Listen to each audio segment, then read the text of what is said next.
Hey everyone, it's the Hey Poopy Podcast, What That Booty Do from Poop to Pleasure to Health. Hosted by me, Dave. And me, Ellen, two curious people who are removing the stigma from your stinker. And why are we doing this? Because we love laughing and learning about your butt, my butt, Dave's butt, and helping them to be the best they can be. Yes. And this week's episode, we have our year in rear view, because we love to look at all those rears that we've interviewed over the past 365 days. Yeah, there's a bunch. There's a lot of buttholes to look at. Yeah, there was. And of course, we brought back our favorite super fan, Rose Martin, who does every year in rear view with us. And we went through what was our favorite episodes in the past year of 2021. Year, for sure. I mean, Rose is always a pleasure to deal with. She's amazing. Great voice. Great radio voice, actually. I love Rose's voice, but she was very thorough. She came with copious amounts of notes, and she's really tuned into the show. So yeah, she always has a great check-in too. Yeah, which I love a guest with a honest and hearty check-in. Yeah. I mean, the messier the better sometimes. But this year in rear view was it was awesome. We had a lot of fun. We had a lot of clips that you'll be hearing. Things like this. And that's when my ass exploded. Oh no. I shot out like a party popper at New Year's. What a year it's been, Dave. We should pat ourselves on the back. On the butt. We should pat ourselves on the butt. On the back side. Yeah, we put out a lot of content for you. Yeah, we did. We appreciate the love. We appreciate you listening.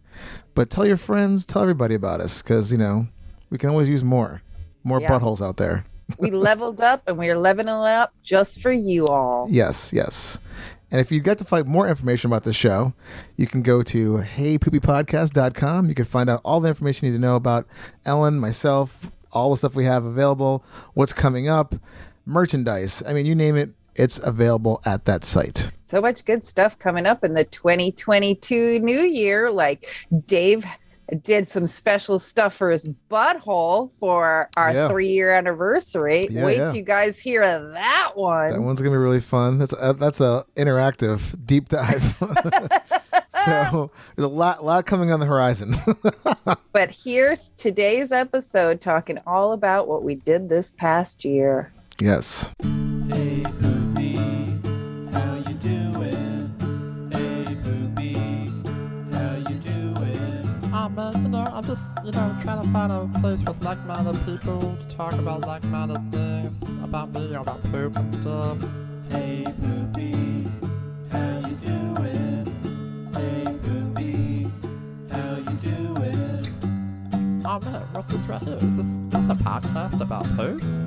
Yes. I mean, no one can see us at home, but I was actually playing my acoustic guitar silently with the music behind it. So we are back on Dump Day. Still alive. Yeah, we're still alive. And we're back on Dump Day. Yes. And this is the Hey Poopy Podcast with Dave and Ellen.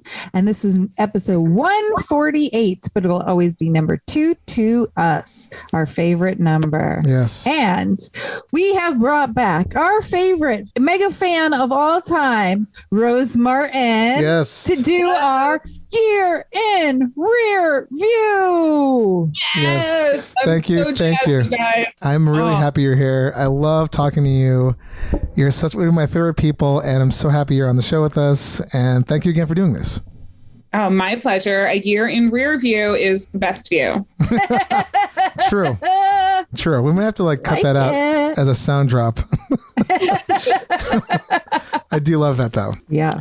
But as you well know, right? Yeah. It's that time where we get to check in. Yeah. And since you're our esteemed guest, Rose, please tell us how you've been pooping. I have been pooping okay, finally. After a long bout recent with antibiotics. I, as an adult, have only been on antibiotics once before this that I remember. Shit. And I really didn't remember it being this bad. So about a month ago, I took the regular 5-day antibiotics because I got a cut on my hand. It required stitches. It was really not that big a deal. And my hand is fine, but my insides were destroyed. My outsides as well. My skin feels different. I feel like I stink bad. Everything about my health was wiped out by these antibiotics. So I've been doing, after everything, I've been doing probiotics. I've been trying to eat really healthy, like nutrient-rich foods. And finally, after 3 weeks, this week, the first week where everything is back to solid number 4s. And because I knew I was coming on this show and I'm useless without a deadline, I installed my bidet, which I had bought like a month or 2 ago. Yes. It was sitting in the box and I was like, oh, I'll do it before the show. And yesterday, it was Cyber Monday. We're recording this in the past, but I work in tech and everyone I work with is going crazy that day, but I have a lot of downtime. I'm working from home, and so I need to be available, but I'm like, but I can go back and forth to the bathroom. I very nearly gave up, you guys, to install this thing myself. Shit. Very, very nearly. It was actually very simple, but I got frustrated at 2 parts where it was like you're screwing things in and it's like righty-tighty, lefty-loosey. But because of the angle of things, I couldn't tell which part was tighter or looser. I hate that. Oh, yeah. I've been there. So the instructions were unscrew this one part or flush the toilet so that there's very little water left in the tank, which I did. And then unscrew this one part. And then all the water that was left in the tank, which was very little, just came out on my floor. Oh, and I was like, yep. no, like anything toilet water on the floor. It's just like, it was from the tank. It was perfectly fine. Like it was not dirty water. It's the same thing that comes out of your tap. But I was just freaking out. And then like my hands are wet. You're trying to screw things in. I'm getting stressed out. It's Cyber Monday. I'm like, why did I do this today? But it was totally fine. I took a little breather, went back to it, and it installed start to finish without a break. It would have probably been less than 15 minutes to install. Nice. And then this morning was my first listening of it. So I did that in the afternoon, and then I had not pooped since I installed it. I mean, I tested it obviously, but that's not the full experience. The test you want to see if it actually removes poo particles. And I mean, when the toilet paper came away clean afterwards, I was like, this is very satisfying. It is. You're a convert. Change your life. I am. And, I mean, I had used bidets in Europe. I guess I had just forgotten how good it feels. But now that I have one every day, I'm really going to have spoiled myself, I think. Yeah. Nice. Get the Cadillac ride now. Easy glide. Yep. Excellent. Well, I'm happy that you're on the bidet side of things. Yeah. It really does. Also, far superior, but slightly a little bit boring from your check-in from last year. Right. It was less dramatic. Where I literally shit myself the day that we were recording. Not as much excitement. But you have a new toy, and I appreciate that. So that's it's a happier update for sure. Yeah. When I think I saw on your Instagram you got boosted, I'm like, ooh, maybe. I mean, I didn't want to wish anybody. Maybe Rose will have some kind of, oh my god, I got so sick, I shit again. Like right before the show. What the fuck? No, I had COVID last year, and I had none of the gastrointestinal symptoms, thank goodness. And every time I got the vaccine, I had very, very few side effects. So hopefully, crossing my fingers that tomorrow is the same for me. Excellent. It's the next day thing. My booster was like, I had maybe 30 minutes, exactly 24 hours later, where I just felt a little like, ooh, and then it went away. It was nothing crazy. Yeah. Cool. Good. I'm gonna save my co-host for last because I'm sure she's got some epic thing. We haven't recorded in a couple weeks. I have a list. A list. I just got back from vacation. This is coming out past Thanksgiving. So Thanksgiving already happened. We're basically in a new month right now, December. But I was away in St. John in the Virgin Islands for 5 days, which was, first of all, amazing. Side note, aside from the show, you should definitely get a chance to go there. It is like the best place. I'm dying to figure out how to move there. It is one of the best places I've been to in my life. That being said, I was a little nervous about like travel shits and everything. Everything was going great up until the last night. And I don't know what it was from. I mean, I just went to the bathroom like normal, and I brought my travel bidet, which was awesome. It was a must to have. And then I go to the bathroom and I noticed the toilet flushed weird, but I was like, that's not, whatever. No biggie. Go back to sleep. Wake up in the morning. And then, my God, I took the worst shit ever. Like, it was awful. It's like what you think of with travel shits. Just horrible. Anyhow, flush the toilet. And then kind of, when it's going to clog, it says that weird thing where it just starts making that sound. I'm like, no. I instantly flip around and I see the level. And then so I go to turn the water off, the little valve off. And then I'm like, what the fuck am I going to do? I'm like running around this, it's like an inn. So it's kind of like a bedroom, like apartment-y type of place, but not really small hotel room. And I'm like, where is this fucking plunger? So I had to have my wife. Meanwhile, I'm getting up at 7 o'clock every morning. Like we're doing like stuff like constantly. So it's like 7 o'clock in the morning, like 6:30. And this is happening. And then the continental breakfast they usually have out isn't up. Like the guy who sets it up isn't even up yet. So my wife has to go, I gotta let it sit in the toilet for like at least an hour. And then finally she went over there and got the plunger for me. And then, but I came back and all the water had sucked down. So it was just like this like melange. Oh God. It looked like cut and paste. What do you call it? Collage of just toilet water, a little bit of toilet water, fucking now brown toilet paper, and just like a spackling. It looked like someone was murdered in the toilet. Was it like a Rorschach? Yeah, I mean it was bad. I thought about taking a photo, but I almost threw up. And I can't believe I'm going to admit this, but I actually, when this first happened, I had to put my hand in the toilet and I almost threw up. Like I came so close to throwing up. And my wife's like, what the fuck's going on? And then that'd have been hilarious if you puked on top of the clogged toilet. No, it would be. You just made a bad problem worse if you had thrown up. Oh my God, it was. I came so close to throwing up because I didn't know what to do. There was no option. And I'm like, I cannot have this spill out onto the floor at like 5:45, 6:30 in the morning, because no one's coming to clean it up. So anyhow, it all got fixed. Solution, problem solved, but it was seriously a little touch and go there. And it was like the last day I think we were leaving like that day, maybe. Yeah. I was like, are you fucking kidding me right now? So yeah, that's pretty bad. Well, Dave, this reminds me of a story. I texted you once at 7 o'clock in the morning when I was walking back from the dollar store, which was the first place that opened up, because I had moved into this new apartment and I didn't have a plunger. And it happened. I just clogged the toilet and I was like, I can't live like this. What is the first store that opens in the morning? Thank goodness it was one of those dollar stores that has everything from a broom to a nice tea set. You're like, why is this in the same store? But it did. And they have a plunger. And I texted you and I was like, I put it over my shoulder to walk home proudly. And I was like, walking home at 7 o'clock in the morning with a plunger over your shoulder is like a real bad day. And yet I'm oddly proud. That is pretty awesome. That'd make a good t-shirt.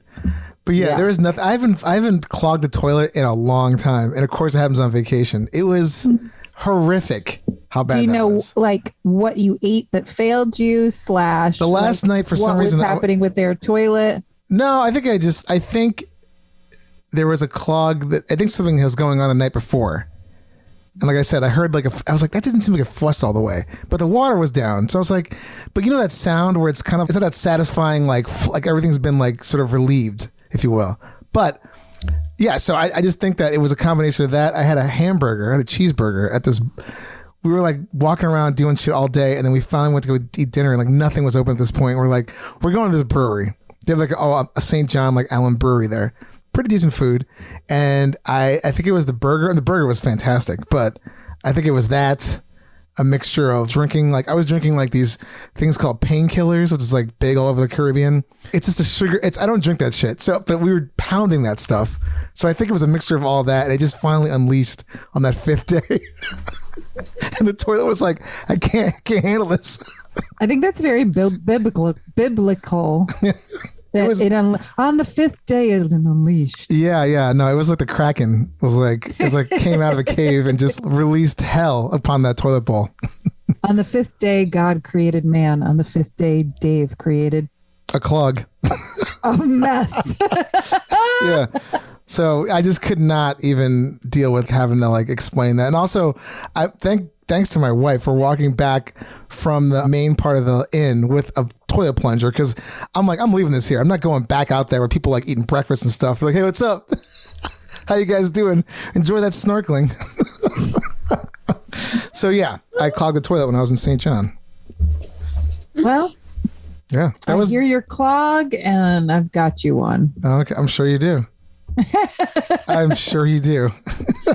So let's start off with today. I actually did make a really nice Bristol 4, thankfully, because we just finished Thanksgiving, and this happens to me every year.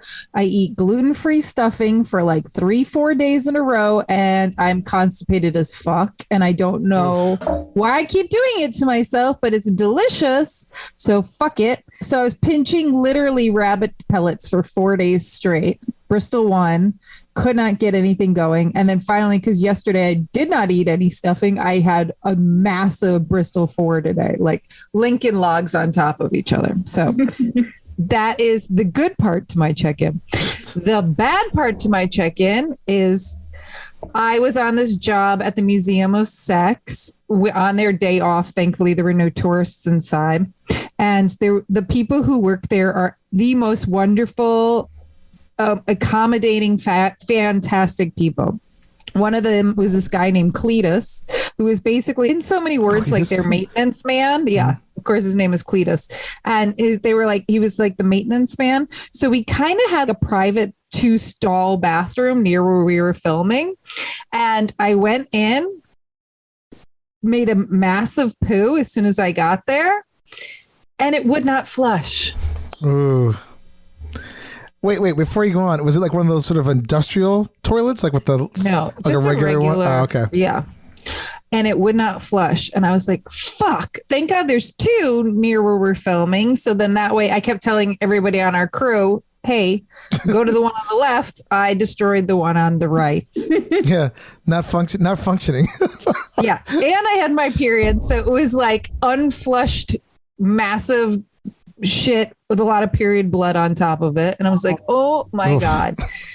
So finally I had to tell Cletus, I go, hey, by the way, I think the toilet is broken, thinking he'd maybe get to it later. And he's like, oh, let me go check it out. And he walks in and I was like, with my poo, it's my poo. Oh. And I had to admit it was my poo right in front of him. And he's looking at my poo. He's like, Jesus Christ. Yeah.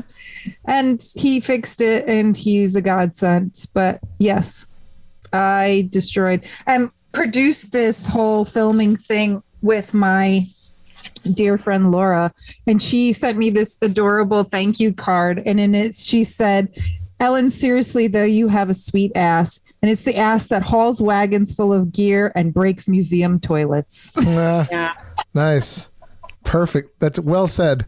I think I need that on a t-shirt. Yeah. A sweet ass that breaks toilets. Breaks toilets. I would have been Cletus. I came in here. I don't know what happened, but the toilet doesn't seem to flush. I don't know who did this. I would have lied so hard. I couldn't. Because he was so nice, and so anytime we needed anything, he'd be like, yeah, here you go. And it's just like, oh my God. Oh wow. I just destroyed it, and you're looking at my poo. Ugh. I mean, like, talk about like really looking in somebody's soul. Yeah. I don't know who did this. Maybe a PA did this, but if you could fix this, please, that would be great. Ellen, we have explored many aspects of shame around poop or on this podcast so far. You might have found a new one because the person who has to fix the toilet is like not your life partner, your parent. He's just Cletus, and he just works at the sex museum, and he didn't sign up for this today. And he was a trooper, and bless you, Cletus. Yeah. He didn't even blink. Like, he was just like, oh, it's okay. Well, I mean, I'm sure he's probably seen worse, but still. Or different. He's seen different. But I was also worse. Like, I would have loved to just been able to tell him and him do it without me being there, but he just like went right. I was right there, and I was like, oh. It would have been fun if you were on the toilet. He's like fixing it. You're like, no worries. I got this. This totally reminds me of another vacation I'd gone on to in Costa Rica.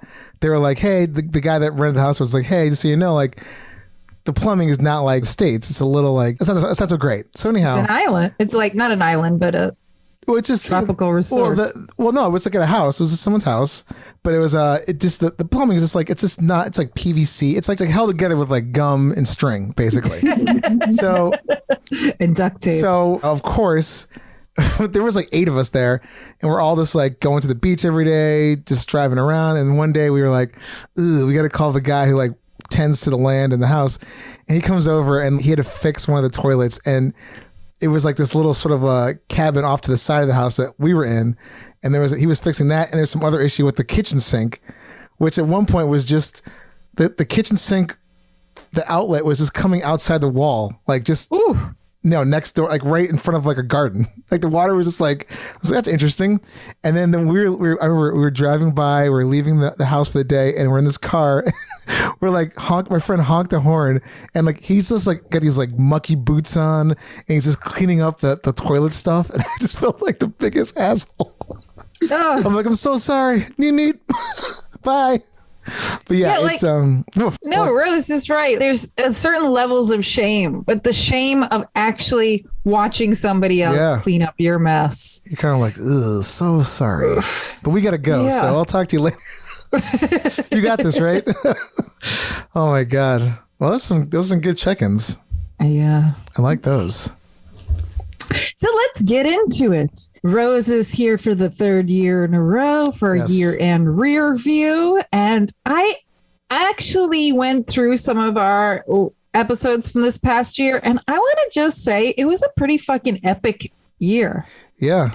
We had some killer content. Totally. We had some great guests, some amazing stories that like were funny, disgusting, all the above. It checked every single box. Yeah. And I thought it was one of our best years, actually. I thought this was like a pretty good year. I agree. I think you guys really leveled up on a couple levels. The humor was always there, but we had such great funny comedian stories this year. But the real leveling up was on the science stuff and the medicine stuff. Yeah. And keeping it entertaining and accessible to everyone. I think it's better than it's ever been. Yeah, we had authors, we had smart toilets, we had a pacemaker for your butthole. I mean, it is crazy. Yeah, we kind of covered the whole, and especially in the science health tip. I feel like we really kind of like hit a bunch of marks with that. Like a lot of like back to backs with that stuff. Yeah. So.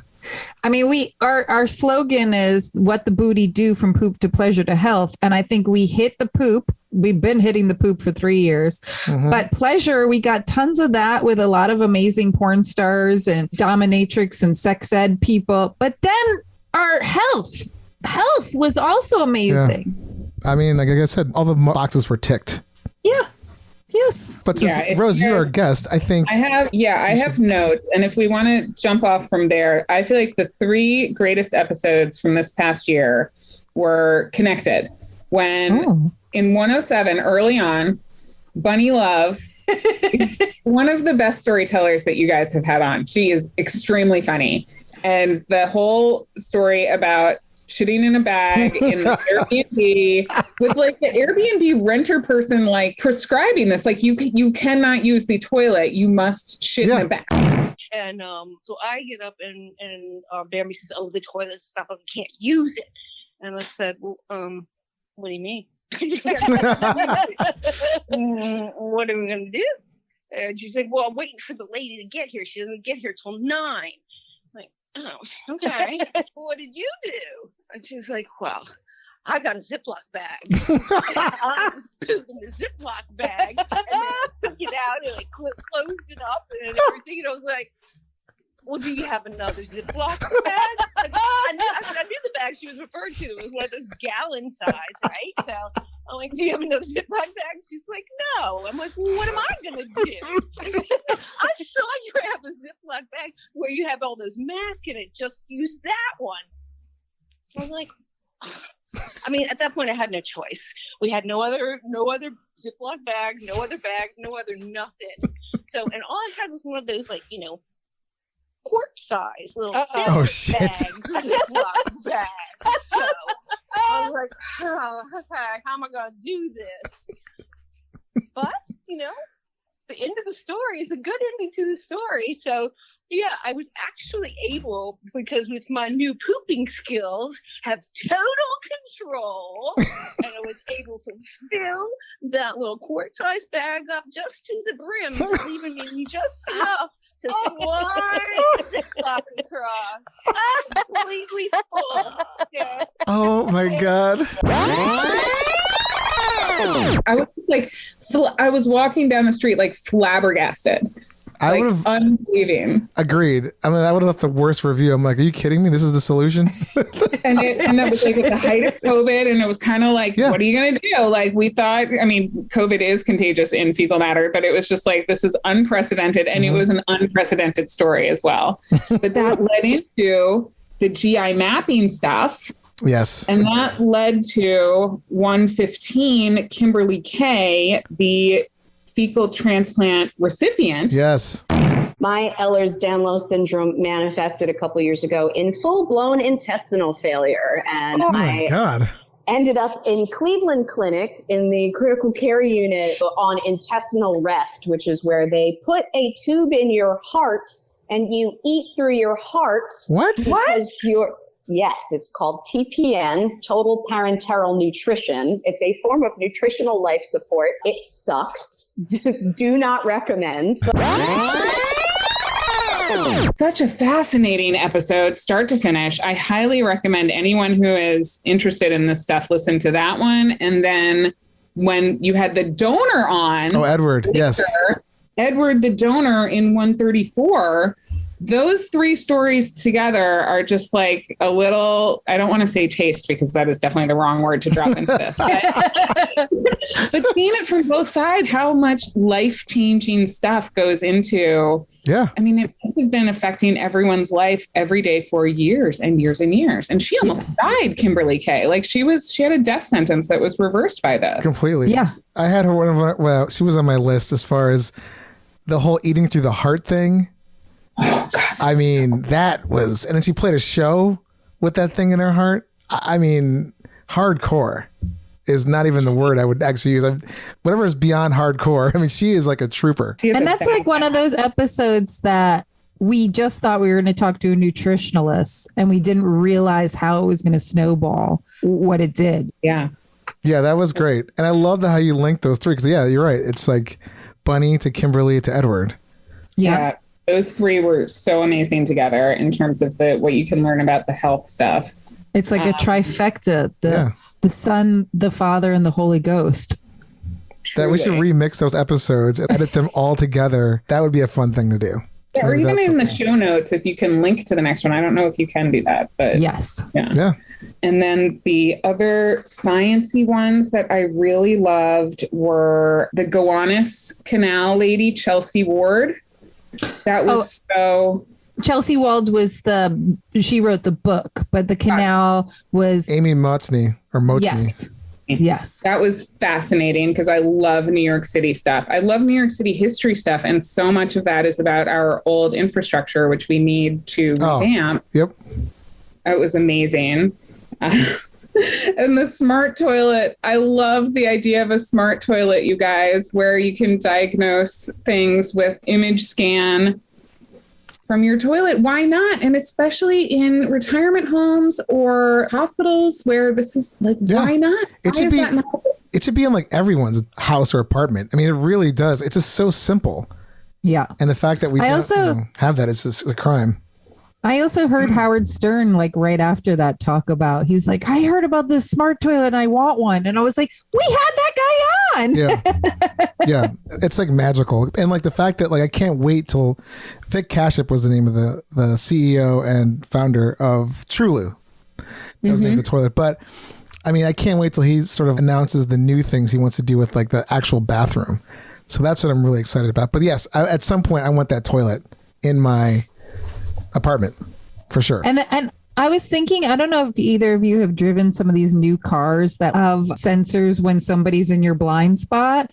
I was thinking the technology for that's got to be similar because it's not imaging where there's actually a camera taking a picture because everybody's so nervous that like there's a camera in the toilet that's taking a picture of your butthole and private parts, but he said it was more like, and I was like thinking, I really want to try this toilet out to just see how the tech works. Yeah, I think it's just gonna be like a sensor, but like with a camera, but not a camera, whatever you call it, but some kind of thing that just sort of like scans your due. I mean, it's a diagnostic image in the same way an MRI can be a photo, but it's not in the optical range. Yeah.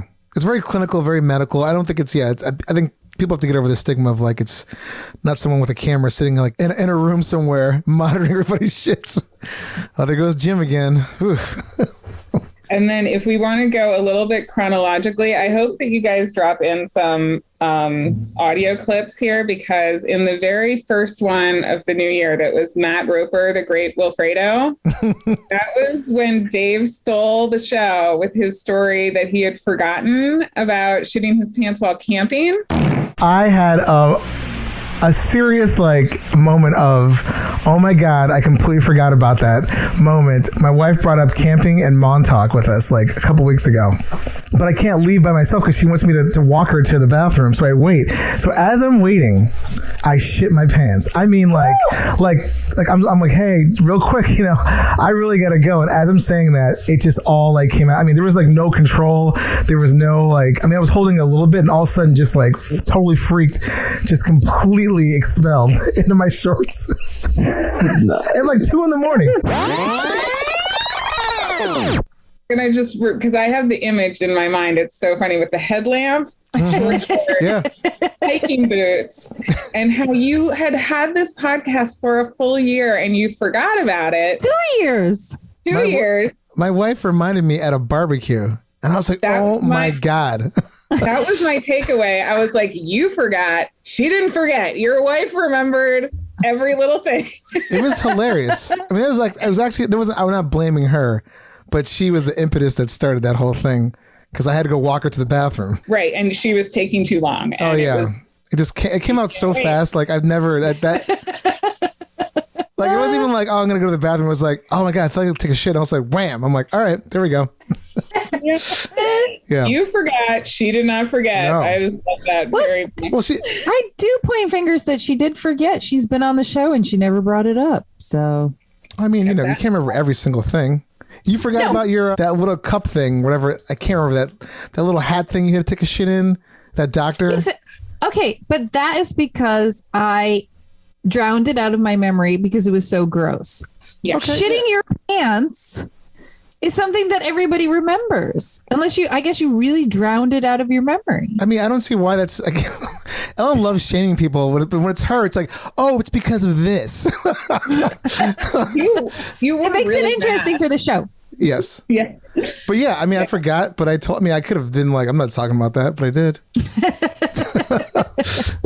Yeah. Yeah. But Wilfredo did have a great line in his beautiful accent where he said that in Liverpool, they say, I'm going to lay a log. In Liverpool, it's quite common to say, I'm off to the loo, I'm going to lay a log. I like that. A log, The way he says that, I'm like, how does that sound appealing to me? It's disgusting when you say it with that accent, though. Yeah. God damn you. It sounds so civil. It does. Which leads me to the other accent you guys had this year, the Scottish guy, Mark O'Neill. Oh, yeah. His accent made everything so much funnier and more delicious. One of our oldest ones would be Keek. That's Keek.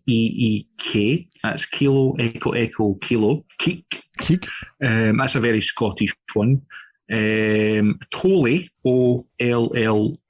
That's probably spelt wrong, but Tolly. Okay, Tolly.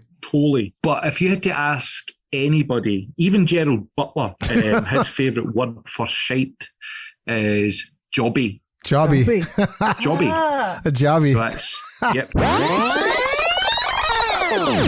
With Jobby. Yeah, the Jobby. Jobby and Keek. I'm not saying it right. Keek is like, I want him to train me to say a bad word for shit in Scottish. I forgot about him. Yeah, that was a great one. Oh my God. He was hilarious. Shout out following him on Instagram. Yeah. He's hilarious. He's a very funny man. And the bad bathroom story of the pub in Glasgow, which has since cleaned up its act. So congratulations to you, pub. But the fact that it's had like fungus growing on the wall, ugh, I was just like, that's not real, is it? And apparently it was. You know, you're not in America when. Yeah. But, although I feel like I've been in bathrooms like that. Some scuzzy bars where the walls are just sweating. You're like, oh. Yeah. Also on the walls, one of the funniest all-time moments of your podcast ever was Tanya Lee Davis. Oh yeah. Yes. Yeah, she was on my list. When she says that, first of all, the way she conveys urgency, listening to it made me nervous for her and for myself. It was a very, like, you really felt the urgency she was dealing with. And when she said, I shot out like a party popper on New Year's, I had to stop in the street. And that's when my ass exploded. Oh no. I shot out like a party popper at New Year's.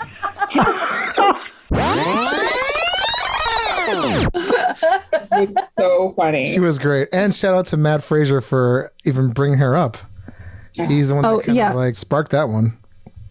Like, we did our cartoon series and ended it like right as we were interviewing her, and I was so angry because I was like, damn it, I think we blew our load too soon. Like, we should have kept. I feel like we could make a feature-length film just on her stories alone. Oh yeah, she was amazing. I mean, her story was epic, but then you throw in the fact that she's a little person, which makes everything twice as hard, because you're kind of, oh yeah, you gotta, like, when she talked about climbing up on that toilet and they just shot to the fucking back of the that was just woo. Well, she's showed videos on TikTok and stuff because she has she calls it T-Rex arms. She can't even wipe her own butt because her arms are too short, being a little person. So but she's also a comedian for decades, so her storytelling is so brilliant because she's a trained comedian. Oh yeah, no, she was fantastic. I forgot about that. She was on my list, but I forgot about the party popper. Popper on New Year. Oh my God. She brings you along on this journey with her. Like, truly, I was there with her, and oh yeah, you're there, you're in it. Also in the bathroom stall, I could not believe this one. Kara Kilduff, when the dog walker, when she was talking about her friend who would she had one, you always have that, especially when we're younger, we have that one friend who shits everywhere. And he shit his pants and then hung the undies on the hook on the back of the door and took a picture of it and sent it to her. I was like, psycho. No, this man is not okay. Get the check and I'll meet you outside. I was like, okay, weirdo. So I do that. He comes out and I'm like, what was that all about? He sends me a picture. He had shit himself and he left his underwear hanging in the bathroom on the hook. Oh my God. Wow. Fucking disgusting. What an animal. That's a crazy person right there. I mean, I was like, that is not possible. That is not possible. We think we've seen bad bathrooms, but that's that was probably the worst bathroom story you guys had all year. Oh my God, that was a good one. I forgot about that one. The underwear on the hook of the back. Come on. I mean, I'm right back to that interview. Yeah, I do remember that now, but I was like, oh. And then he has now pulled up his pants with no underwear on and gone back to the car with her. And like, haha, no. Yeah. There's a thin little barrier of fucking him in oblivion. No, thank you. Goodness. I was aghast. I'm not often aghast. I think most of the stories that are here are imbued with a kind of empathy that is like, all right, this thing happened. Your body failed you. It's fine. You don't need to leave the underwear on a hook on the back of the stall. Unacceptable. No. Like, similarly, most of our guests on this show have so much shame towards shitting their pants that they want to like get rid of all the evidence. He's the only person who's proud of his evidence. Exactly.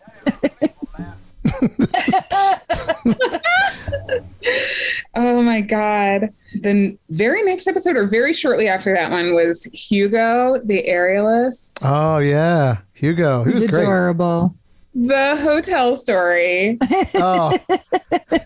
Epic. Start to finish.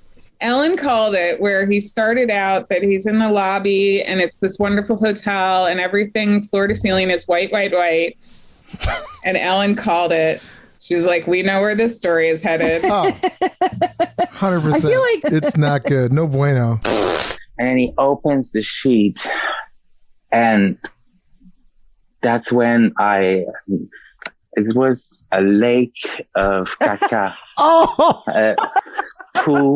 Poo everywhere. And I love about that episode too, is that guy that did all that oh God, the guy, he seemed like just like a complete freeloader, by the way.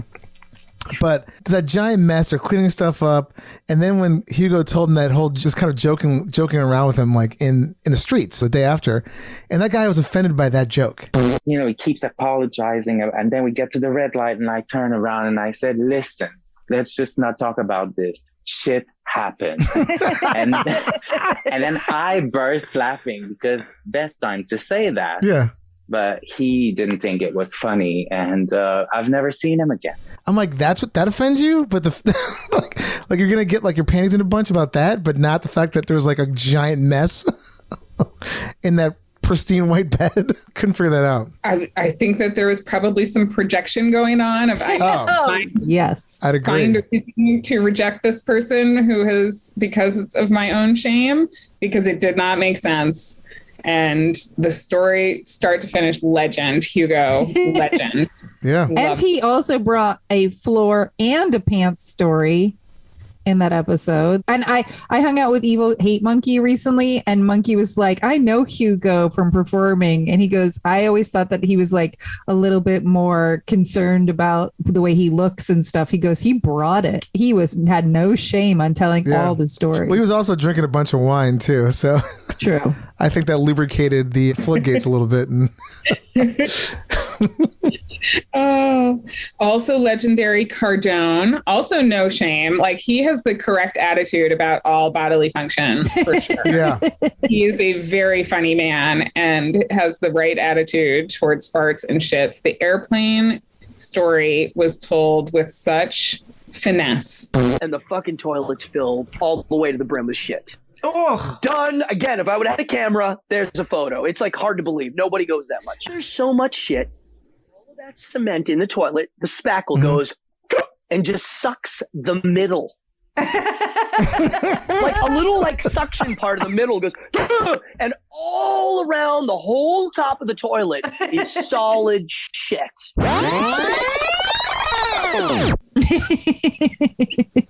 That one was oof. It just like I just every time I go on a plane now, I'm like, don't go in that bathroom. There could be like a mud pit in there. He described the sound like that.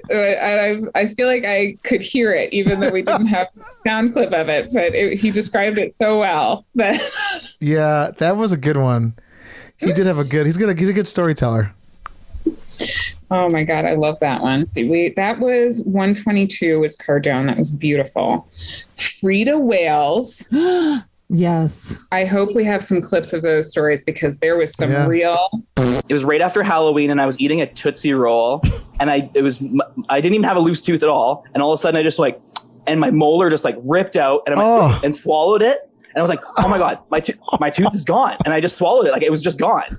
And so, of course, a couple of days later, it stuck in my butt. So I had to fish it out. And yeah, I still have every single one of my teeth in my collection, including the one that I swallowed.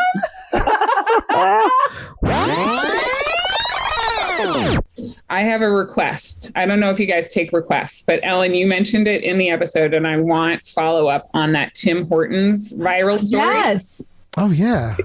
If we can try to track down someone who was involved in that, I also want to hear that story. I feel like Dave and I need to do a whole track down the legends of poo on the internet, from like Unsolved Two mysteries. Girls. Yeah. 2 Girls, 1 Cup to the Tim Hortons lady. There's so many stories that we need to know how those people are now. Like, where are they? I'd love to interview that guy. I mean, they're the guy that had to deal with all that. But I just think the Tim Hortons thing definitely was some crazy woman. But I want to know what led up to that. What was the so-called slight that happened that she led her to that? It was probably something stupid minor, like just like, oh, sorry, you got to buy something. Oh yeah. Let me show you this. But yeah, I like that. Story. There is more to that story, and I want to hear it for sure. Let's see here. Behind the poo. Oh, you guys don't know this, but I was on the show, even though I was not named, in the Hardcore episode. He mentioned that when he throws parties, sometimes people will flip the toilet paper from over to under. That's me. I do that. Call back. Love it. Oh, that is hilarious. I'm listening to it and I'm like, oh, that's me. I'm the one who does that. And I'm like, what if there's another one? What if I have a partner in crime? Probably. And they switched it back. That's how it started, is that my uncle and my aunt were married 50 years, and every time they go to the bathroom, she liked it under, he liked it over, and every single time they would switch it on each other to annoy each other for like more than 50 years. So I just do it to be a brat at people's house parties, but switching it back to thwart me would be nice. Actually. That would be nice. I thought you were going to say you were the friend that was in the cab when he had to like. They kept farting. Do we know who that was? You guys can tell me off mic. I don't know. I have a guess, but I don't know the actual answer to that. I can text Corey and ask him. But I think it's funny that you outed yourself right now, and Corey could listen to this episode and go, "Oh, it was Rose this whole time." I don't think you knew who it was. Yep. Mystery solved.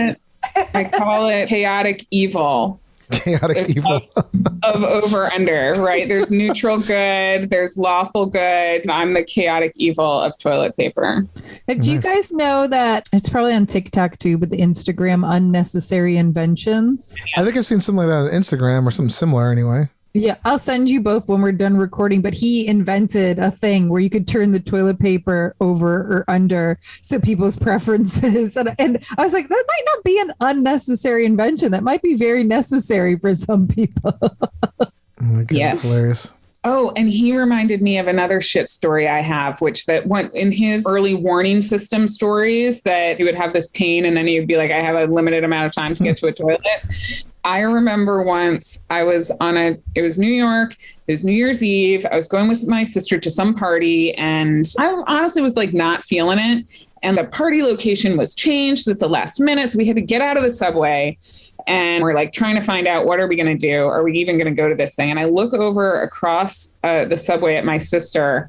We're on like the second train now, we changed. And she is doing that cold sweats, pale skin, clammy looking thing. I was just like, do you just want to go home? And she's like, I think I need to go home. And I was like, he actually made it like it was one of those things where it was like down to the minute. It's like you're unlocking the door as fast as you can, because she did make it. But like that early warning system of like the cold sweats, the clamminess, the ashen face, and it was just like, oh, we need to book it. Like we need to leave now. Now. Yeah, but Corey's early warning system was because of a hernia surgery. So we all have it in our gut. He had it in his testicles. Yeah, in his balls. Which is even weirder. Yeah. It's like, ding, and then he had ding, ding, ding. And then 10 years later, he had it reversed and fixed, which it sounded like he was upset about that, losing that his superpower sense. Yeah. Superpower for sure. Yeah. Then we had Tigger, such a fantastic storyteller. Oh my God. Very full circle, very much time is a flat circle, mystical something going on here when he is listening to your podcast and shits himself while listening to it. Maybe it was Bambi's stories that made me shart on the kitchen floor. Oh, maybe. Oh my God. Come on. The world coming together. I was honored. I was like, that is the best. I mean, if you're going to shit your pants at anything, it should be this show. So that's fucking fantastic. He was great. Also, that was my birthday, and I was getting pretty wasted by the end of that. During that interview. Yeah. It was nice. I love that. Yeah, Tigger's great. He was in this past year, I hate to say it, but top 5. The best part about Tigger was that he had zero shame of anything that he's ever done, which I thought was just the most amazing. Like, he was an open book. He was like, here you go. Here's what I did. Yeah, we were really learning some stuff with Tigger, which I felt that I walked away from any of his shows feeling like I learned something, which is hilarious. But no, he does. He is a very this is the way that life is, and you just accept it. And sometimes it involves shit. Yeah. Big deal. When he was talking, I know when he's talking about wearing those little tiny booty short things and walking, I'm right there with you. I could see exactly the outfit you have on. It's probably next to nothing. Which makes it even better for a shit story or about the shit your pants story. Bless his tiny little butt and tiny little shorts. They don't make him small enough, honestly. Yeah, apparently not. It's like a peanut shell and a rubber band. Oh my goodness. And then the last episode that I listened to was Lola Jean. And this is a very good example of what you guys do very, very well, which is bring empathy and compassion and lack of shame to people's pleasure lives. And she also had some fantastic realistic tips. Like I have played with butts in sex before, and I've done massage. I've read about the lots of lube and taking your time and stuff. But the idea of integrating breathing techniques, why not? That, of course, will help everyone relax and have a better time with this and less stress and give more opportunities to check in with each other.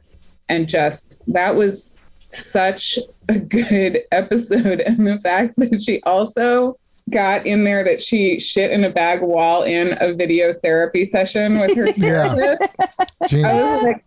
I was on virtual therapy with my therapist, and I got the urge, really got to poop. And I thought, I can make it through therapy. And then it got to a point where I was like, no, I can't. It's like, excuse me, hold on, put it on mute, left the room, went to go to the bathroom. I have 3 roommates and somebody was in there that morning. So I'm like, okay, I'll wait, go back, talking through therapy. I'm like, no, I cannot make it. Train's coming. It's the only thing I'm thinking about now. Go to the bathroom. Someone is still in there. So I'm like, what can I do? There are not public bathrooms in my building. There's nowhere I can really go because it's the middle of the pandemic and everything shut down.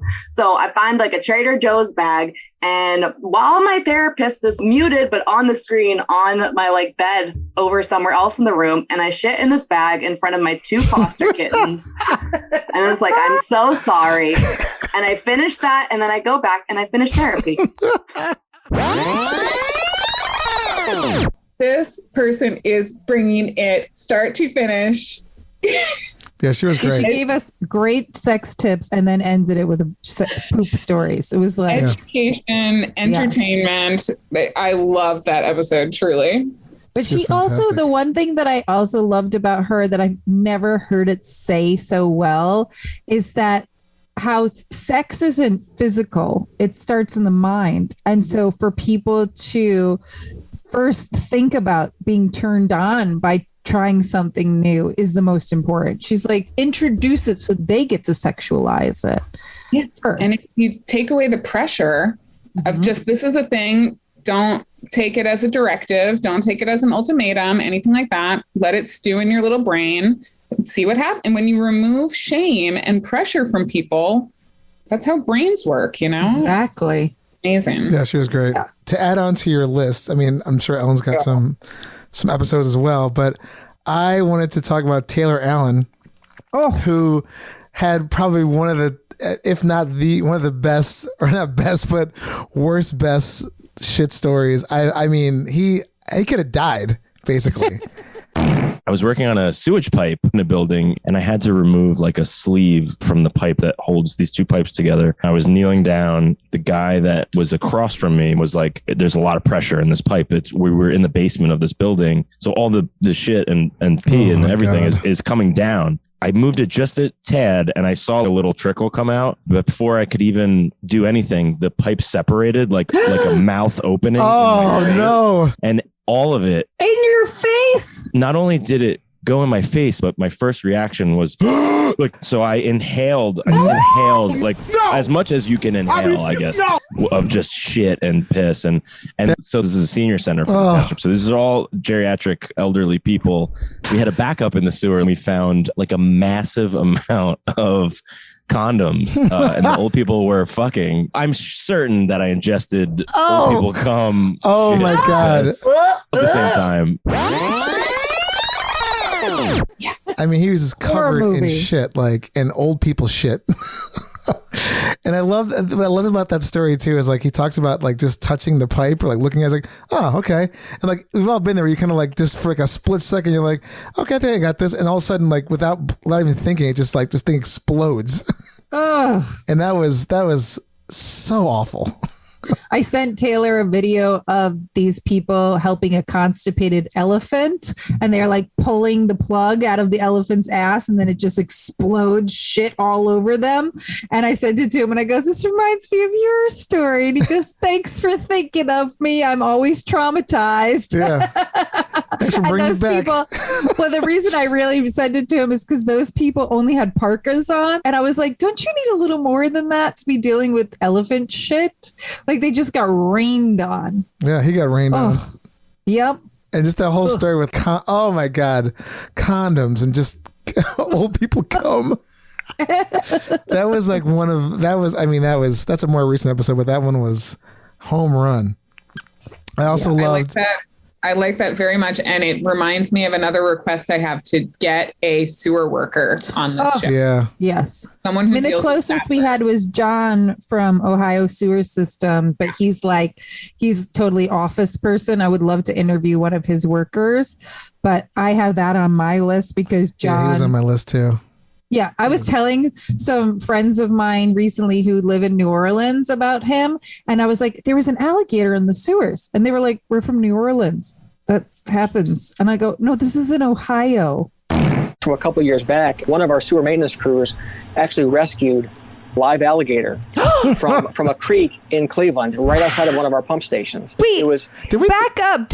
Are alligators even indigenous there? No. What? They are not. They are So someone not. And so we don't know exactly, but the chances are that it was a local owner, a local dealer who was trying to avoid having to pay fines for having a creature like that. So the fact that it was seen in the distance by one of our sewer maintenance crews while they were doing preventative maintenance on another system, they realized this could be something here. So they actually went down, rescued it. How big was it? It was almost, I think it was just about 2 feet long in terms of what the size was at the time. Large enough to hold in your hands. And they scooped it up in a clean garbage can. They kept it warm with some warm water and brought it back to our lab facility until we can get someone from the local Metro Park Zoo to come by and check out and help us. Yeah, it's like crazy, like a fucking gator. Someone probably flushed in the toilet or got rid of, but yeah, the fact that he found like a sofa, bowling balls, none of it's shocking, none of it's surprising, but it is like, God, people are just the worst. The worst. Yeah, but that was a great one. I thought John Mark Owen. I mean, that one. I don't know if you got through that one or not, Rose, but John Mark was fantastic, but that was intense.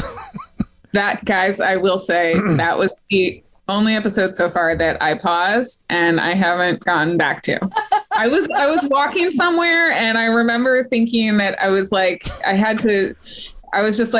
I can't listen to this right now. Yeah. And then when I was like, I listen to the podcast usually when I'm doing dishes and stuff. And so honestly, I think that helps because it's like, I'm very clean in that moment. So yeah. It doesn't, but that one was one that I was just like, I don't know when I'm going to get back to it. That one was, I mean, for those listening who haven't heard the episode, John Mark Owen is a man who is a fetish for being covered in feces. Shit. He's into head to toe. play. Like, eating it, like ingesting it, inserting it. I mean, this motherfucker, like, delightful guy, but he was just like, he's into some wild ass shit. He said the word caked in. That's when I had to. I was like, I'm out. Pause. You're like, yeah, he's caked in, all right. Bless him, and I'm not shaming him in any way, but just for where I was like doing a business thing, and I was like, can't do this right now, and I haven't got back to it. Hardcore. Like, and also the meetups that he used to do in New York City, I'm like, I want to meet all those people and sort of just get into it. Be like, hey, just curious, what got you into this? And bless Trixie Minx for introducing who Trixie was also had hilarious stories with her, like the sewer of New Orleans coming onto her front yard and then New Orleans doing nothing about it for weeks. Yeah. Weeks and weeks and weeks. Open sewer. So she's decided to make like videos, and like when they had Mardi Gras this year, they only did people's porches instead of an actual parade, and so she like turned hers into like the shit palace. So my theme of my house float was the shit show, and the design that they already created for me, along with the sort of circus style flag, perimeter they added. And then I put this big happy banner with a emoji poop that's smiling, and it had more of the flags, and it was very sparkly. And we put some sparkle backdrop. And yeah, it was, and then the newspaper thought it was funny and wrote it. And wouldn't you know, 24 hours later, that thing was fixed. It was completely tucked away, wrapped up. You would never would have known it was there. Well, it was like Shitterton, like Bridgerton. Shitterton, which I thought was genius. So she was like, I mean, that was another like up there top 5 episode for me, or at least top 10 of the year. She also, we had, before she came on the show, we used her article as our news. Yeah. And that article was the only thing that got the city of New Orleans to actually fix the sewer pipe. That was like, it was like a hole. Yeah.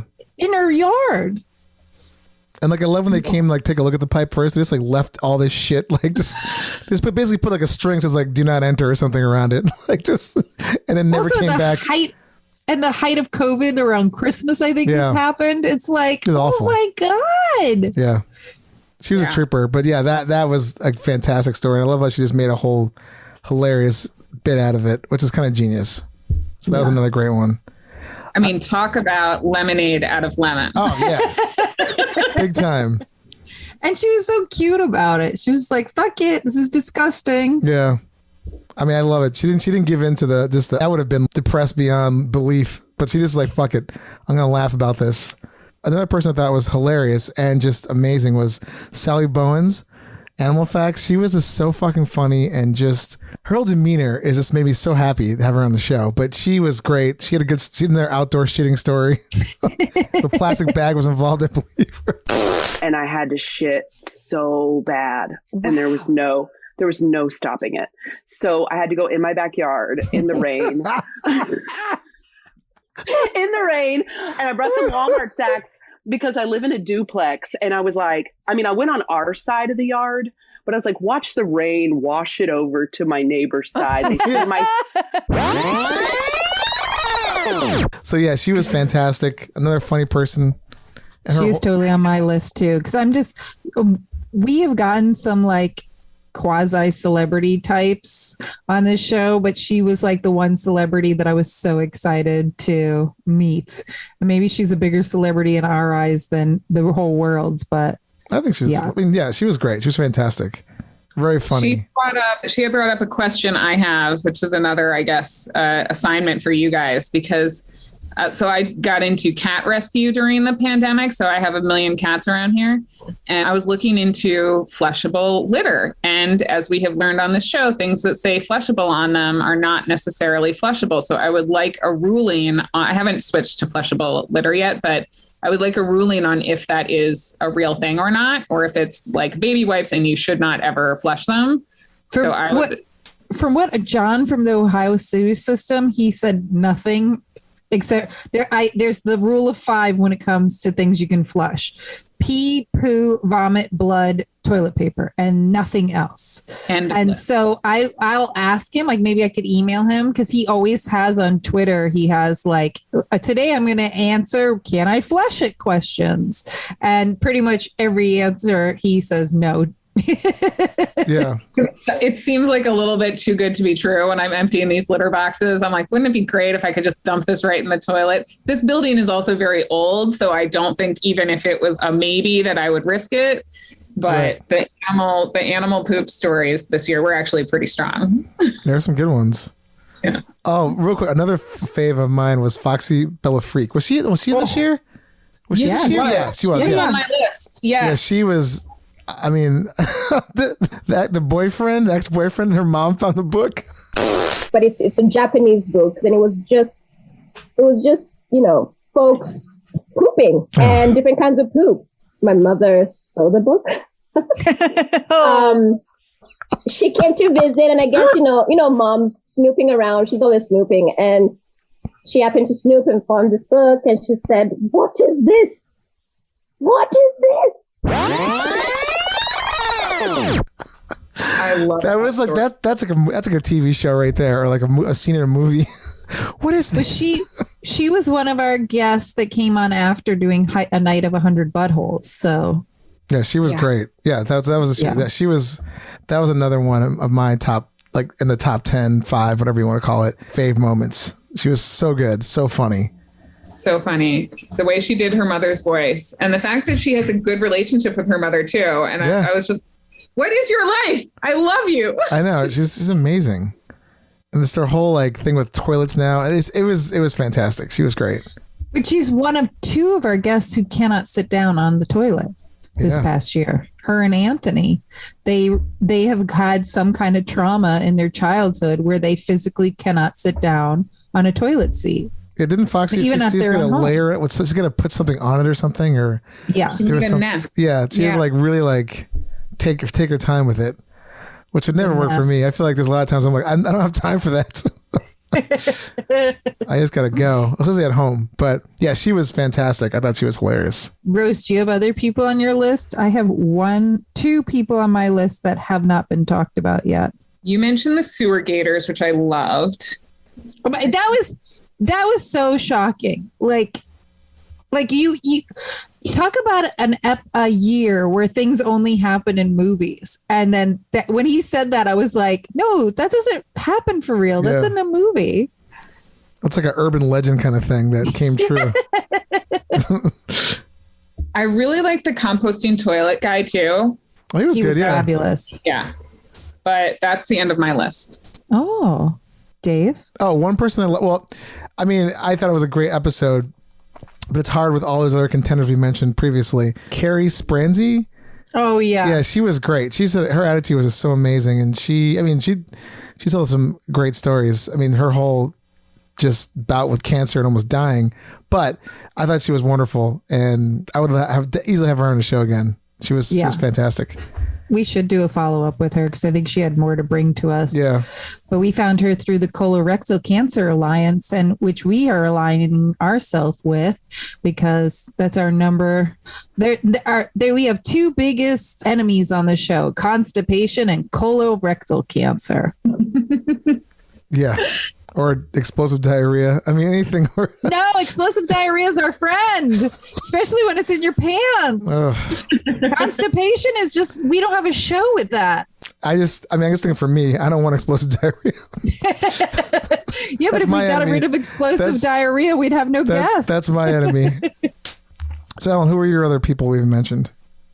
Okay, not in any particular list, but actually I'm going to say the best for last. So the first one is Michael Vegas, peghim.com. He was somebody I've been dying to get on the show since we had Ryan Keeley on like 2 years ago. Yeah. And Michael finally came on and told us all his magical super powered butthole and how he just takes it, and being the power bottom that he is. He also mentioned breathing exercises as well. Yes. He brought that. He did as well. Yes. I should give credit. I actually had a friend, and they wrote a fabulous review. If anybody out there wants to review, please, Apple or YouTube, please review our podcast. But I had a friend of mine who wrote to me and was like, I just thought that your podcast was about poop. I didn't realize you talked about like even sexual stuff. And I'm like, I don't like to tell people, but I am a straight man who loves to be pegged and stuff in my butthole. And I was like, yeah, there's a lot of them out there, and we shouldn't have any shame around it. The prostate. Yeah, this year you guys definitely brought the prostate stuff more. And I feel like this is like something that it is a pleasure organ that has weird shame around it. Don't deny yourselves pleasure, please. If you're into that, no pressure. Yes, yeah, I agree. And what was your last person? Oh my God, I can't believe either of you left this person out. He might be our MVP. He might be the mascot of this show. Wait. He Before is somebody who we do that- changed his life thanks to this show. Drum roll, please. Okay, ready? Yes. Ready? Elliot was born without a butthole. The day after I was born, I was given a colostomy because I was born without an opening. So that was like, how did they figure this out? Like, I don't really know because I was just a week. Yeah, he was like a minute old. You know, I'm assuming. But I'm wondering, like, does the doctor pull you from your mother's vagina and then count your fingers, toes, and like does all Butthole. the things, and then it's like, wait a second, he's missing something. I'm pretty sure they. That is unbelievable, man. All babies. Sorry.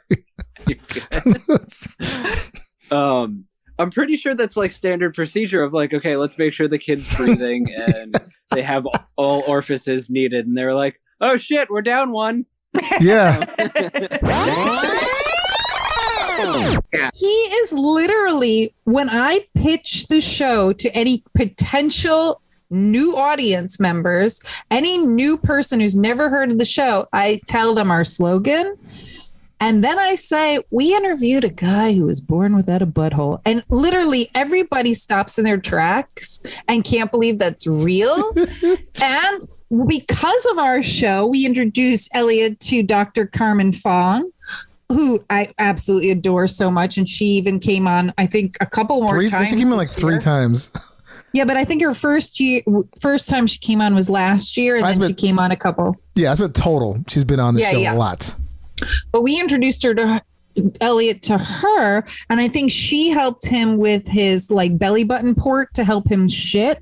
But he also got Exonics. Yeah, another great guest. Which we need to do a follow up with him because I don't think poops his pants as frequently, even with his man-made butthole, thanks to our show. Good one. Yes, we did change. Good one. You're right. Save the best for last. Yes. Elliot. When Tigger heard that story and he was like, can it like do stuff? Like he wanted a bionic butthole. There's like an extra like suck mechanism in there. He was like, Tigger was like, can I hire him for birthday parties? Yeah, right. Oh my God. Elliot was great. Literally top 5 favorite guests of this past year. Might be my number 1 with Tanya Lee right behind it. Nice. Yeah, he was great. Elliot was pretty awesome. Because you're just like, oh yeah. I remember thinking too when he said that was one of the butthole. I kept thinking like and I said before on that show, but like when you see like something weed pasted like over like a partial hole, if you could just like poke through the I just picture it was like the doctor coming and be like, oh, there we go, it's fixed.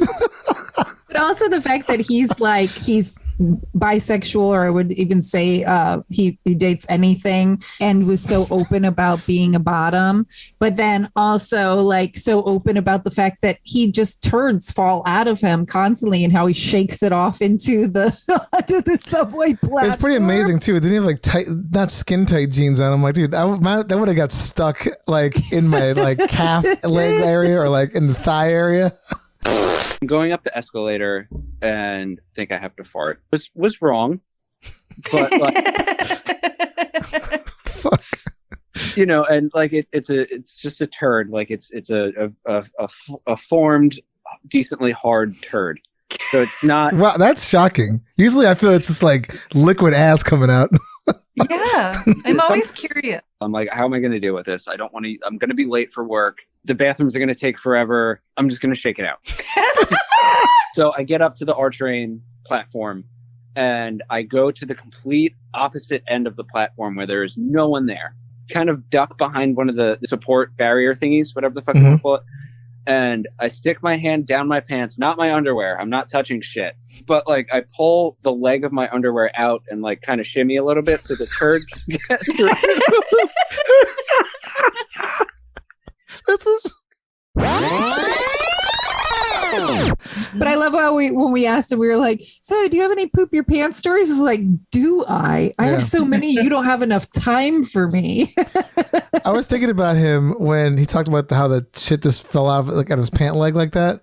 And like, they remembered, like, he doesn't really have butt cheeks. Yeah. So that I'm like there. So there's no like, it's kind of like a surface that just allows that to sort of slide down. Cause that would not work for me.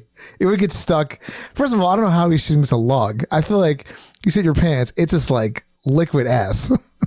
No, but that's because he has no sphincter control. No, I get that, but So I'm talking about the turds just consistency. drop.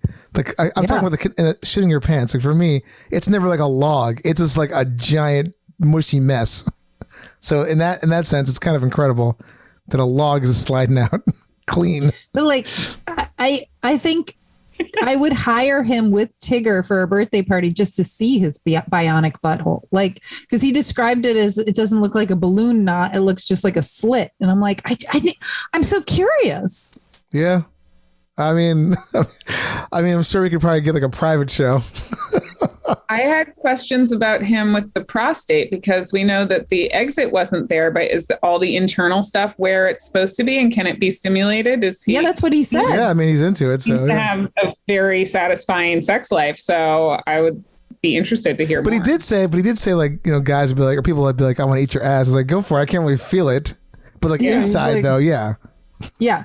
He said he did have a prostate that when he did get fucked in his ass that he felt that and it felt great, but he just said there's no nerve endings on his man-made butthole. But he also like in the pandemic went through testicular cancer, so he had like everything. I mean, it was amazing that he's like even alive, to be honest with you. He like made a list of all the surgeries he's been through, and also somebody with zero shame, and like he's a recovering addict and is just like owning it. He did say it's like maybe I won't use my real name in this, and at the end it's like, fuck it.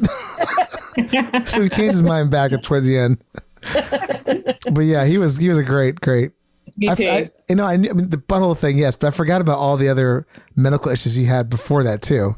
I mean, along with the no butthole thing, which is insane.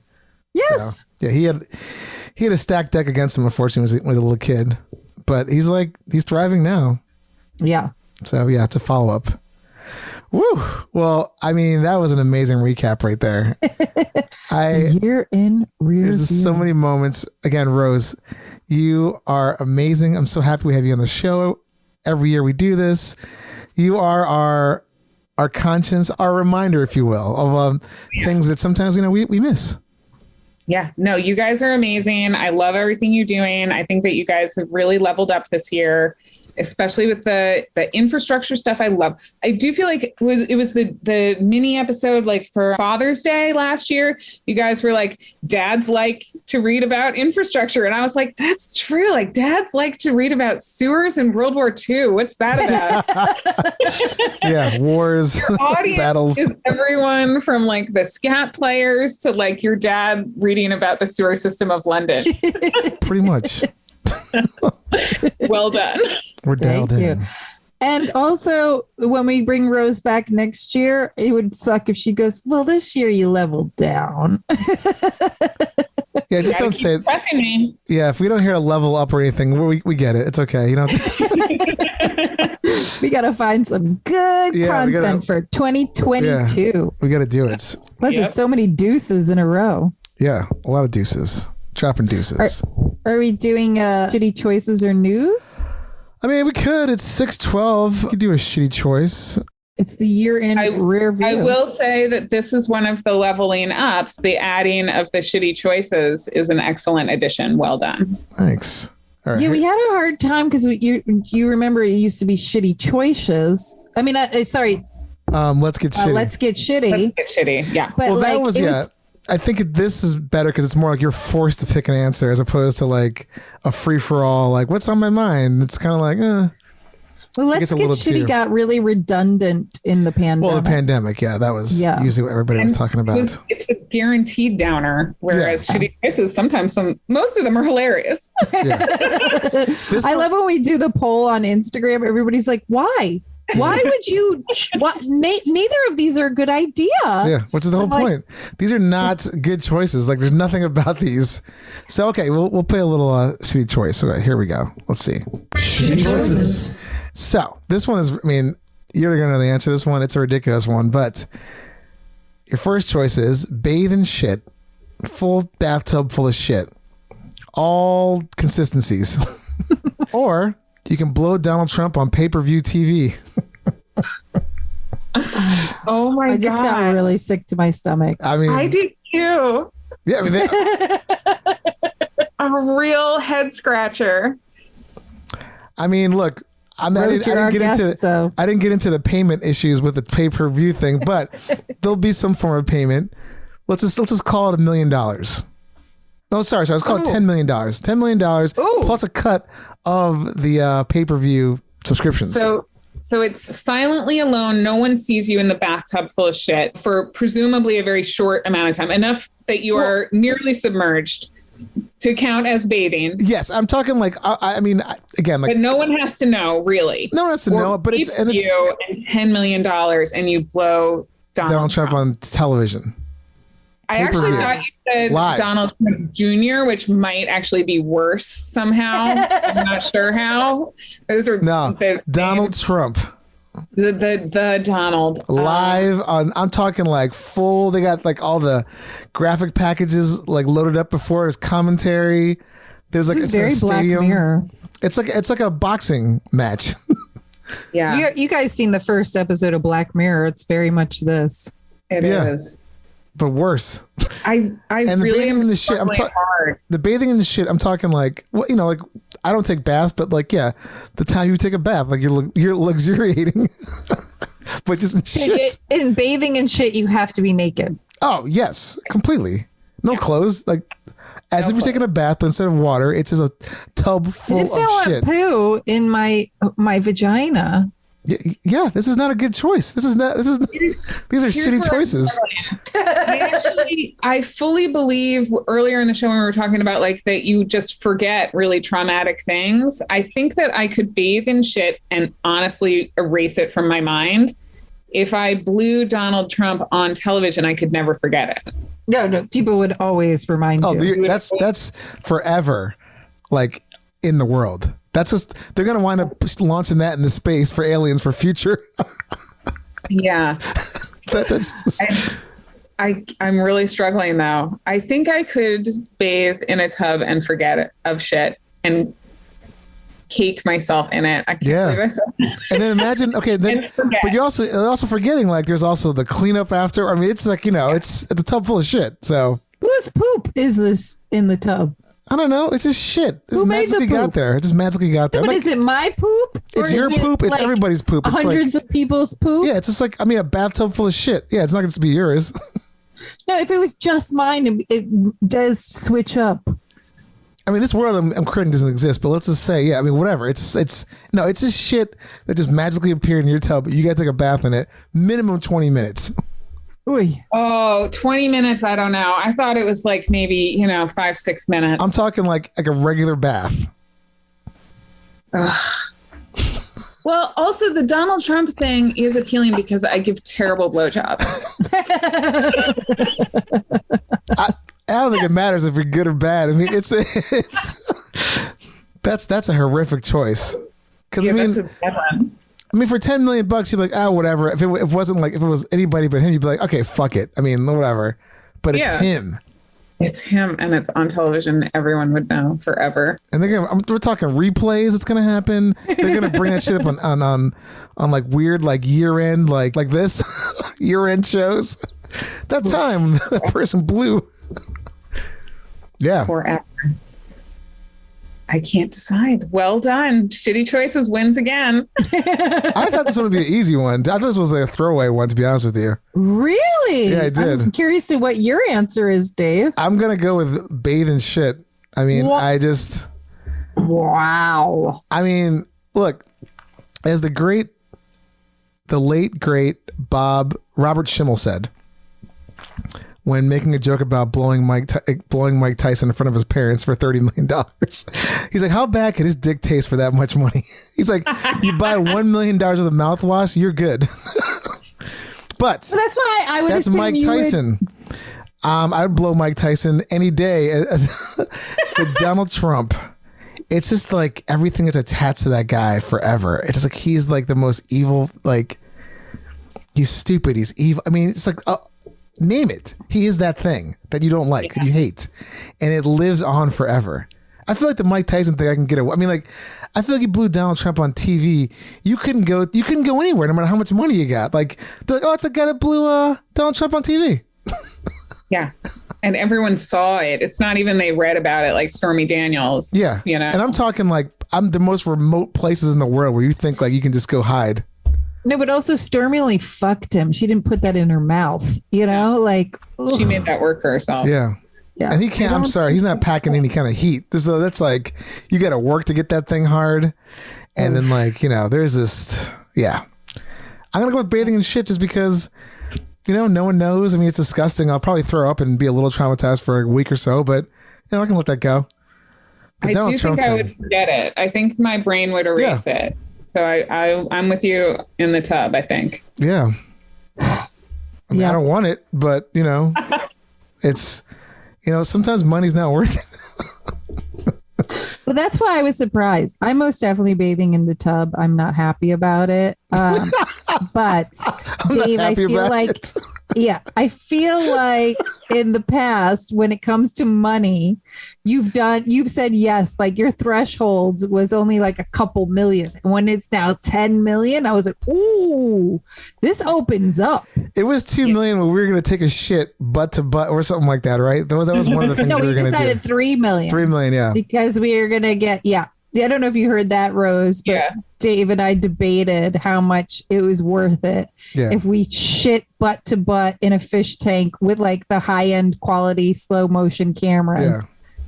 And we were going to take $1 million each and pay $1 million for like somebody emotional to produce for us. Duress.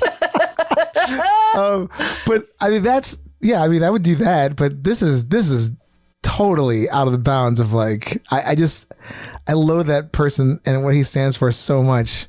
And the only besides the money aspect to this shitty choice is the time. If bathing for 20 minutes versus blowing Donald could be like 30 seconds because he might just like come really quick because he's useless. Who knows? But what I'm saying is like, I'm talking about like the entire lead up weeks before the actual event. I mean, it's going to be like that's going to be one of the highest paid like pay-per-view things ever. Yeah, but there are still like countries in this world that don't have TV. I'm just going to move there with that money, you know? You would think that. But I guarantee the smallest, most remote island in the middle of nowhere, you're going to get off that plane and be like, I can start my life anew. Oh, hey, aren't you the person that blew down Trump? You've been in a bar a week later. That's why I still am picking bathing in poo. Yeah. But I'm just saying. Oh, yeah. Trust me. I had to weigh this. It's a very hard one. I mean, I thought this was like a slam dunk, to be honest with you. I mean, I just went for bathing shit because I thought people were going to be like, there's no fucking way. Now, granted, if you're a fan of Donald Trump, this is an easy one. They're going to be like, yeah. So, I mean, there's people out there that is going to jump over hoops to do this one. Maybe I would do it to keep it away from the mouth of someone who would really like it because that's evil. Yes. Because I'm thinking some QAnon conspirator would take that 10 million for the team. Something even more. Yeah. Do even more evil with it. Yeah. That one. But that's why it's like very Black Mirror. Like the politician fucks the pig to save humanity, to save a bunch of humans. Like if you did it not just for 10 million, but to like save. Oh, there's no redeeming quality in this. You're just doing this for strictly. It's insidious. It's just. No, the redeeming quality is the money. Well, the money too, but it's just like I still think that there's going to be it's just going to be weighing on you. It's like it's gonna be on every like YouTube channel, like blurred out. It's gonna be on every like ridiculous blog, porn blog. It's just gonna be everywhere, you know. And people are gonna be like on Reddit, oh, he or she or they, whatever, live over here, and you're like, you get to constantly be moving. I feel like it's never gonna be ending. Yeah, it would definitely be the rest of your life. Think about Monica Lewinsky. Monica Lewinsky, right? Rest of your life, but worse. But worse. Way worse. I'd blow Clinton on pay-per-view. Yeah, but at the same time that you're bringing up Monica Lewinsky, I have so much fucking respect for that woman. Me too. I absolutely adore her. I'm not talking about the people that like think she's. I'm talking about the fact that like how long ago was that, and it's we're still talking about that shit. Almost like 25 years ago. So this is going to live on. That's going to be like that's just going to go. Monica Lewinsky who after this. But what I'm trying to say is the way I adore Monica, if Rose is talking about doing it altruistically, I'm saying that word wrong, but if you're doing this to save some QAnon idiot from doing it and using the money for bad versus good, like, yeah, I might blow Donald. And as I said, I'm terrible. So if anyone should, it should be me. Okay, so Dave, we're giving up Rose to do it. We're giving up Rose. I mean, this is like this. I got to be honest with you. I thought this would be like slam dunk, easy, like shit, bathing shit, like no problem. Or but you know, you guys we've been talking about this for a while. I talked myself into it. So are we all going with bathing shit or Rose? Okay. You know what? I will blow Donald Trump on pay-per-view just to keep it out of the mouth of someone who would enjoy it, and also no one would get any pleasure out of this. So I'll take one for me. So what are you wearing to this pay-per-view? And Rose, I promise to respect and love you the way I do Monica. Thank you. Oh yeah, I mean, I'd be like, hey, I'd do a standing clap, slow clap, like, hey, she took one for the team. All teeth, like not all fun teeth, for yeah. anyone. Just wear like a matted like bathrobe with like your hair's not even done, like just like a mess. Just show up like. Yeah, have something in your mouth too that like ends up fucking up his dick. Like get a yeast infection in your mouth or something, or cancer. Some way of like don't get cancer. You want to blow the 10 mil? But like HPV, like get cancer on his dick. Yeah, I'll bring HPV and thrush to this. Yeah. Or just get poison ivy in your mouth somehow. Just yes, a cyanide capsule. Yeah, something that you could like, you know, that this will potentially go away. Yeah, but it would be very irritant for him. Yes. Oh my God. Okay. Well, that's 2 for being shit and 1 for blow Donald Trump on pay-per-view television. Actually, with that much money, Rose, I would try to get some scientists to give you something in your mouth that won't kill you but will kill him. Yeah. Then I'll research it. Yeah. And then with that 10 million, we'll just move you to Mexico so you don't get in trouble for killing Donald, and you can live there. Like in the movie version of this, I write an email to like a scientist at like a local community college, and like we figure it out together. Like, so that's going to be on spec before you get the money, because the money's after the deed. Yep. Okay. And yeah, Brazil. I don't think they have any extradition laws there. Oh, good. Yeah, there you go. Well, yeah, that's where all the Nazis went, right? I mean, you'll be hanging out with some fucked up. The Boys of Brazil. Great book, by the way. You should read that. But yeah, you'll. Woo. Okay. So, Rose, thank you for your service. Taking it for the team. Yeah. All right. Well, let's get into a little news then.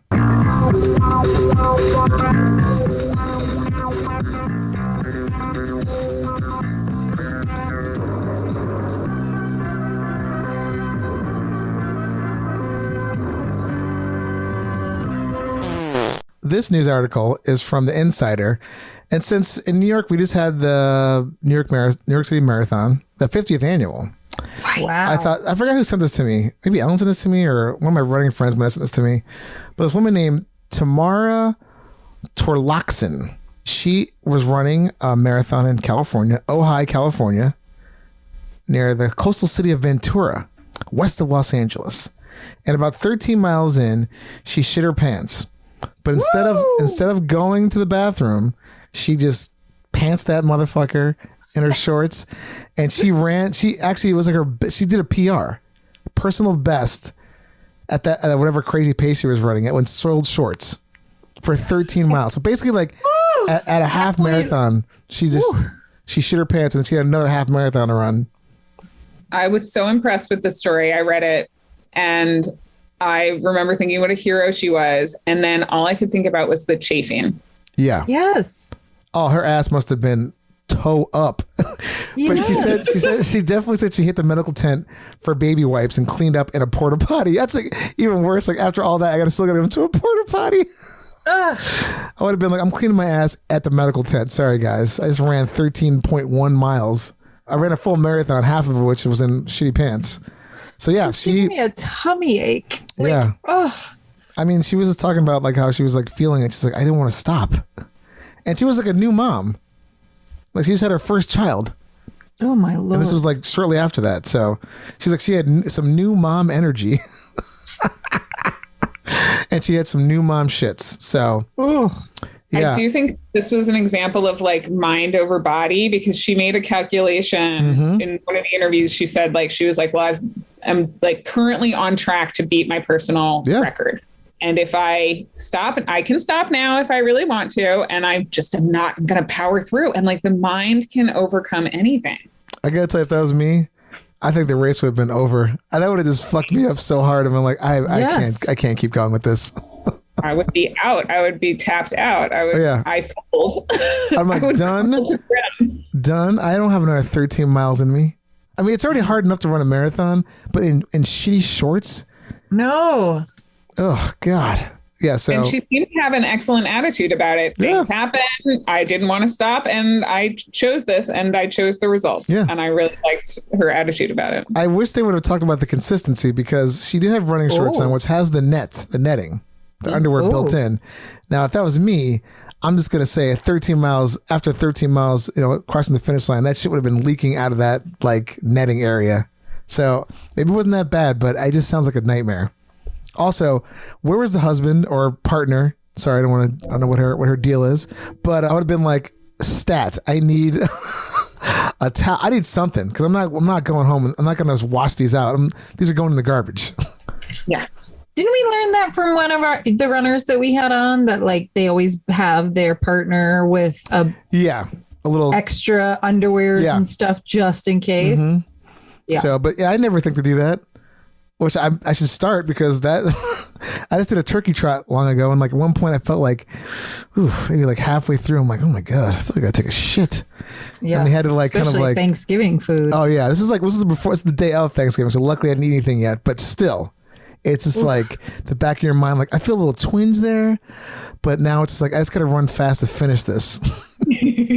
So maybe she was running away from the shit. Like I mean, I guess. But I'm just trying to imagine your underwear, your running shorts choked up with fucking shit. No, but I know somebody who shirted recently and had a yeast infection from a shirt. Like she had to have had repercussions after that. I mean, they didn't get into that. Follow up. Excuse me, Tamara, were there any after effects from the run? She's like, well, yes. I went up in hospital. No, but that was a really gross story, but awesome. And it was. I mean, I'm actually kind of hyped that she did that. I mean, the fact that she wanted to finish that race, and she got a personal best, which is incredible. It would have been hilarious. She's like, oh my God, I should have just gone to the bathroom because it was like a personal worst. Yeah. So she cleaned up on the medical tent after the race? She got baby wipes from the medical tent and then went to a porta potty to clean herself up. At the end? Yeah, at the end. Yeah. Yeah, so she probably got the medal and everything. She's like, hey, sorry guys, I'm full of shit. Literally. Oh my God. I respect it immensely. Yeah. Not the choice I would have made, but I respect. Yeah, respect for sure. So with that shitty story, Rose, thank you so much for being on the show again. You're our favorite.